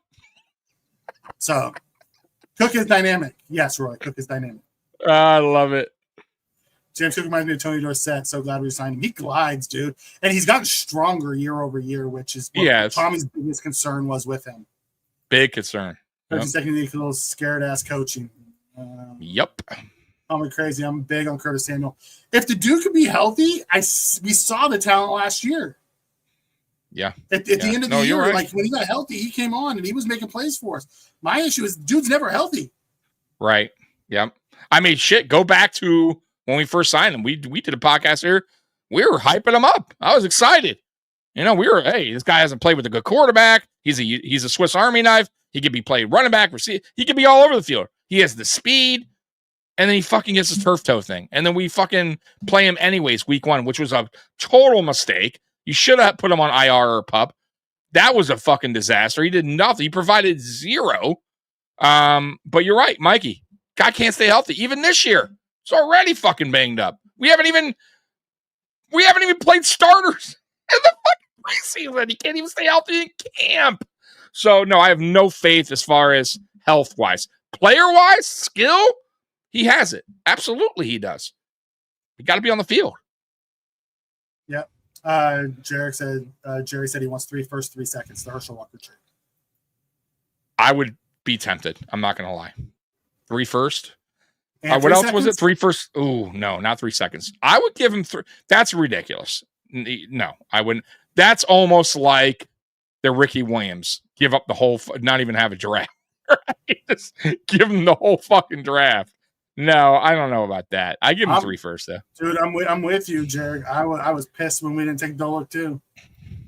Dolik was just sitting on the board screaming at you, select me. I'm honestly going to remove expectations and just enjoy the season it comes for both. You have to. That's the best way. Enjoy the ride, guys. If you have too high expectations or you ride the roller coaster, you're gonna miss out on the excitement that is the Buffalo Bills. Yeah, let us Josh, over here, bitch about it. Right? Yeah, our biggest issue. That's what we're here for. Models we're trying to win. Is a model 1 by 2 dynasty franchises both didn't allow. It's just different. You're asking the questions that I don't have answers for. Let me go back to that because I didn't. I wanted to read more of that. I don't want you to. I moved on for that reason, Tommy. It's going to put you down a rabbit hole. No, that's not even a McDermott thing. It's just it's a Bean thing and how he builds his freaking roster. No, it's not. It's not. The everybody eats is more. That's what was built under Brady, right? Well, Bean and Brady. Brady wanted that motto as well, right? Brady is making that work, right? He made it work year 1. And now, listen, I'll give Brady this. I'll say from last year, Mikey. He made it work year 1 with not the greatest group of guys. I didn't mind the receivers, but Curtis Samuel wasn't really effective. When you have Matt Collins being your number 1 at sometimes certain games, like, your most targeted receiver, and we're still doing that pretty good. It worked, but I felt like this year, Mikey, going into this season with the group of guys that we had, the 2.0 is like what I call it. It should work better. We have better players, in my opinion, in that group. But if they can't stay healthy, then everybody eats 2.0 is going to be bad. You know what I mean? You still got to have the players to make it work. Right, everybody has to play their part, and everybody eats. You have the biggest piece to that, and that's 17. Absolutely, but if the guys can't catch a ball, or they're dropping ball, or it doesn't matter if you got 17. Yeah, Josh just throws the ball. He's just doing himself. Catches shit. He's just doing plays himself. Defense. This is like we're taking it back to 1950 football. Allen's playing safety. He's back there. He's throwing the ball, running back. Everything. Don't matter. Doing everything. Fact over feeding says we haven't played one snap yet. We might take field and be world beaters. You're absolutely right because we haven't seen what this team can do. We have no idea. Yeah, no idea what this team looks like because all we've seen is snippets of the second team. Yeah, that's it. Clips, 10-second clip with their fucking head guards on. James, you're not wrong. That defense was really good too. You got to give Philly the credit for that defense. They have an elite offensive line and a running back that is just stupid good. Yes. And just a heads up, though. Pro Bowl / All Pro wide receivers. But that's right there when I mean about elite running back, because before him, there hasn't been a running back that was elite paid since Marshawn Lynch in the Super Bowl with Seattle. It's been that long. Super Bowl winners, right? So when you have a guy of that caliber, so what Mikey said, the defense is going to pretty much game plan around Saquon fucking Barkley, which makes Jalen Hurts' job that much easier, right? And that's what I mean about paying a running back like that. Yeah, you roll the dice on a guy like that. You pay him big bucks because he has that effect. You know what I mean? So does Barkley. I mean, not Barkley, Henry has that effect. You know, maybe James Cook eventually will. I think he's heading there, but I don't think he has the same effect. You know what I mean? I don't think defenses are really going dialing in on James. It's still Josh Allen. We need to fucking do everything to stop 17. That's to Mikey's point. We don't have that other guy. James Cook is kind of is good. Is good, he's not but he's not elite. Right. Where defenses are go, bro, what do we do here? We got to pick our poison. 80% of the time. James Cook's on the field 50% of the time. There's a reason for that. Exactly. So. Johnny comes in and says the 13-second team was just as good as the 90 teams in his opinion. The 21 Bills were fire, way better. Dude, that 21 team, man, if we missed opportunity. Yeah, we had it. It was there. Dude, I went back and watched. Team was so good. I watched my sorry. That was the Diggs. I mean, we had 4 or 5 deep in the receiver room. Dude, you know, Manny Sanders. Oh. Yes. I went back just to see remember, I went live. You weren't, for some reason, I think this was right before we linked up post-game. It was the year we were on hashtag. I don't think you were doing post-game for me. But, dude, I was spent. I remember when I went back and watched my live, you could see I was just so devastated, Mikey. Oh, my God. Yeah, that was brutal. My brother texted me after Josh threw the touchdown. He said, it's over, right? Yeah. Congratulations. I'm like, there's 13 seconds left. And then that happened. And he texted me back, I'll never send you a message early again. I'm so sorry. I got the same thing from my buddy. Said, congrats. And I'm like, and I told him, it ain't, because I'm a true believer too. Those zeros, it ain't over. Yeah. You know why? The fucking tight Music City Miracle. So yeah, zeros. It needs to be zeros. I would have been fine if there was no timeouts in 13 seconds, but they had 3 timeouts. I know. So anyway, I'm not going back down that rabbit hole. Don't do it. The odds of Josh winning back-to-back MVPs, he'll have to put up stupid, ridiculous numbers. Yeah, it's tough. That is tough to do. Mm-hmm. You know, he can't have those same numbers that he had last year. He won the MVP because he willed that Bills team to what they were. Correct. He was everything for that team. Mm-hmm. Everything, and he's really honestly the definition of the most valuable player on a team. Correct. You know, Brady's first Super Bowl win wasn't everybody eats. Brady threw one. Yeah, they won because of defense in that first one. That 91 Washington team was ass in the preseason, a historical year. Dude, that Washington team was one of the best teams. Like, that team was unbelievable. We were never going to beat them. Dude, I'm not sure that you're right there, Jarek. I would have loved to see that matchup. I'm not sure anyone's stopping that Bills team. That offense wasn't way good. In my opinion too, Jarek, I'm with Mikey. If we got past the Chiefs, which is really our, that's our kryptonite. If we got past them, I think the momentum would have just stormed past the Bengals, in my opinion. It would have been. I would have loved to see it would have been a game. good game, but I think we would have beat them. I do. I think the momentum, everything going into that. Yeah, go ahead. Not only that, but the Bengals offense wasn't lighting it up. They were winning because of their defense. Oh, yeah, absolutely. And yeah, Josh you're was right. just on a tear. Yeah, I'm with you. It would have been a good game, though. It would have been interesting. No doubt. But I think we pulled that one off. Yeah. Bengals D-line was better. They had better running, better interior play corners. Dane Jackson did overall. So I'm just we can agree to disagree on this, Jarek. That and we offense was we would never know. Fire. Yeah. Yep, it was. Never know. Yeah, we would never know. Yeah. Forever win, I won't believe it until at least a half hour after it's all zeros. Me and Tommy were talking about this the other day when we got off the show. What it would be like to close out a show after winning a Super Bowl. Oh my God. It would be epic. I can't wait for that day to do the post game after the Super Bowl, and we're closing out the show saying goodnight to everyone as Super Bowl champions. Yeah, just going in the all season, so fucking happy, dude. Like, I'm just waiting. Guys, you have no idea how long we're waiting on that. Just like all of you guys, obviously, but yeah, that's going to be an epic show. Hopefully, that comes one day. Yeah, I'm with you, Walter. You know. Everyone talks about how Burrow got him there, but that defense, Patrick Mahomes played the worst half of his football I've ever seen him play in that second half, and that defense just carried them to that Super Bowl. Yeah, it happens sometimes. That's what I'm going to be talking about. When sometimes, bro, when you talk about complimentary football, and our coach loves to bring that up. Okay, like Stop sometimes you need to back to coach, Tommy. No, I'm just saying complimentary football is exactly that, though.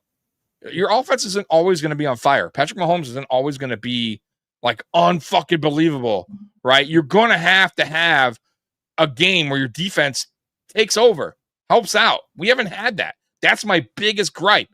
Like, when will that time come? We're all searching and waiting and hoping and praying. When that day comes, we will win a Super Bowl. I promise you. They got to step up. It's needed. All right, Tommy. We're an hour and 51 minutes into this. It's time we'll skip the AI tonight. We'll go real men of genius tonight. Let me get to some chats, and while I'm looking for some videos. No, we caught up on all the chats finally. Oh, I mean, any chats coming in while I'm looking is what I'm saying. Yeah. All right. Yeah, no, it's just so good. So good. Let's see here. Find me a good one, Tommy. Find me a good one. I am. While you're doing that, let me finish around the league. Devon Vale was traded. Oh, I didn't mean to do that. It just pops up when I do it. Devon Vale was traded from the Broncos to the Saints. The Saints gave up a 4th and a 6th for Vale. Well, it's a little too much, but right? That's what I thought. Right. But they're also a desperate team. Desperate teams do desperate things. So yeah, it doesn't surprise me. Vikings traded Horrible Harry to the Jets, and that hurts my soul. I know, but he's not the same. I don't think he's the same that he was. It doesn't matter. I don't want to see Harry and Jets in the division. I know, that's ugly. I get it. Kind of like when Thurman went to the Dolphins. I don't need to see terrible. That. I got you. A couple others. Jerry Jones said he offered Parsons the richest non-quarterback deal. Doesn't matter if you're not talking to his agent. Like at what point is Jerry going to talk to the agent? That's the real question. You see, Jerry kind of ripped on us, by the way. What do you mean? Did you see that or no? Here, I'll show you. Because it was something I wanted to ask you. So here, I'll put it on the screen just so you can kind of see it and get your opinion on Jerry Jones here. Let me zoom that in so you can see it better. Let's see here. Let me know if that's good. All right, right here. Said Buffalo hasn't was solid, probably the top third of the NFL. It just can't get. It's convicted. That's our approach to the Super Bowl. It's changed. That's why I'm so defensive. So, what do you think about the comment Jerry made about Buffalo there? Took a shot at him. Kind of took a shot, right?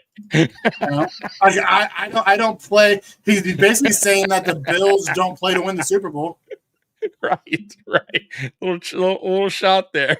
Oh, and you missed. It was the beginning. It said something about did he say no Super Bowls? Did you see that part or no? Yeah. Yes. Yeah. So it's like, yeah, major shot there thrown our way. But anyways, go ahead. Sorry. Okay. So Panthers extended Moten, and then the Vikes are talking about trading for Thielen. I like Thielen, man. He's a good player, bro. He is a good solid vet player, bro. Yeah. Steelers defensive tackle Harmon, the rookie, who we wanted so badly. Yep. You know, avoided major injury, has an MCL sprain. That sounds familiar? Okay. Yep, it does. You know, Giants rookie Dart cleared after injury scare. Lamar cleared after injury scare. I heard. Did you see that? I guess they thought something was wrong with his foot. Yeah. He something he got stepped on or something shit like that, right? Yeah. I don't know exactly what happened. I just saw that they had to do an MRI on his foot. I think he got stepped on. Came back negative. You know, so yeah, that kind of closes up where we're at on around the league. All right, cool, good job. Let me, you know how I like to hit that for you. Let's see here. I'm Prison Mike.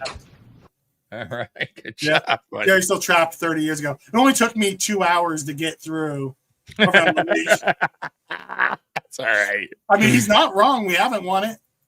No, yeah, I get his point, but he did take a little shot there. All right, you ready for the? Yeah, let's do Real Men. Real Men of Genius. Here we go. Bud Light presents Real Men of Genius.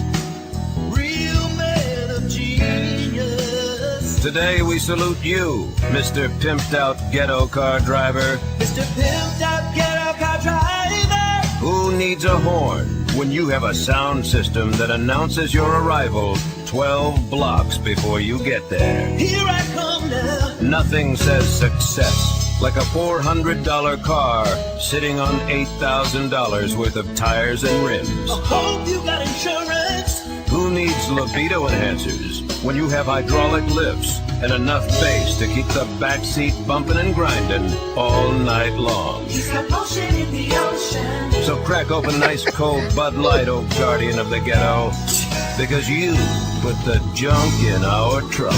Mr. Yeah. Love it. I'll throw one more because I'm a nice guy and we'll get out of here. Anyway, let's see. Yeah, they're so funny, dude. We'll go to this one. Bud Light presents Real Men of Genius. Real men of genius. Today we salute you, Mr. Boneless Buffalo Wing Inventor. Mr. Boneless Buffalo Wing Inventor. How do you improve upon a meat that is breaded, buttered, double fried, and dipped in blue cheese dressing? Remove the only part that doesn't contain fat. Don't need no stick and bone. Gone now is the race to eat the drumsticks first, leaving the wings for the other poor suckers. Hands off my drummies. Is it leg? Is it wing? Is it rear end? Now every chunk is as identical as it is indistinguishable. Hope I'm not eating rear end. So crack open an ice cold Bud Light Boneless Wing Mastermind, because we don't have a bone to pick with you. Mr. Boneless Buffalo Wing Inventor. Bud Light beer and Okay, I gotta say this, Tommy. Yes. Boneless wings are just chicken nuggets. I know. I'm not a boneless wing guy. Like, if they're around at a party, fine. But dude, I give me traditional wings. Give me drumsticks. Yes. I'm a drumstick guy. I like the flats. I'm a flat guy. That's fine. Yeah. Like But the either flats. one, I don't care if they're drumstick flats I or like to turn the flats into pops. You know, if you push them, they turn into meat pops. Yeah. Dude, I clean those things. I clean those puppies up, bro. Yeah, but I do love like me some wings. It's something I need the bone in. I gotcha. Yeah, I need 100%. 100%. Someone says, "Let's go get wings," and then they say, "I want boneless." Like, that's not wings. You want nuggets? It's like it's like a chicken strip cut up, or like nuggets, like you said. Like, it's nowhere near what a wing is. Where's the wing in that? Right, it's not. Oh, anyways, I thought that was funny, man. So yeah. So, bro, that's it for tonight, guys. 2 hours, man. We had a blast with you guys. The the chat was rocking tonight. I had a hard time keeping up with them tonight. Dude, But you also, guys it were didn't all help that you just went. I know. Into your bag tonight, brother. Dude, I wouldn't. Thank God for that. Wrap it up. Wrap it up. Guys, man, we appreciate you. Bills Mafia. We love you guys, man. You guys are the best. I will be back. Maybe Mikey tomorrow for the game. I'll be live streaming it. Watch party. And then obviously Monday, we'll be here at 9 p.m. and then Friday at 9 p.m. So every Monday and Friday at 9 p.m. You're never gonna miss a. We want to be here Monday. Never We're doing our 53. We're Absolutely. gonna do who we would keep, and then we're going to do who we think the Bills are gonna keep. Yeah. You don't want to miss that. So Monday's gonna be a really fun show. Absolutely. Monday will be a fun show. So be here Monday. But the best thing, guys, honestly, hit the notification bell. Like, subscribe, notification bell to tell you every time we're live or have videos posted. So, anyways, Bills Mafia, you guys rule. You always forget to say that. I say it on my videos. I always forget live. Yeah, but we appreciate you guys. Bills Mafia, you guys are the best. We love you. And as always, go Bills. We're out of here. Go Bills. Peace. Go Bills.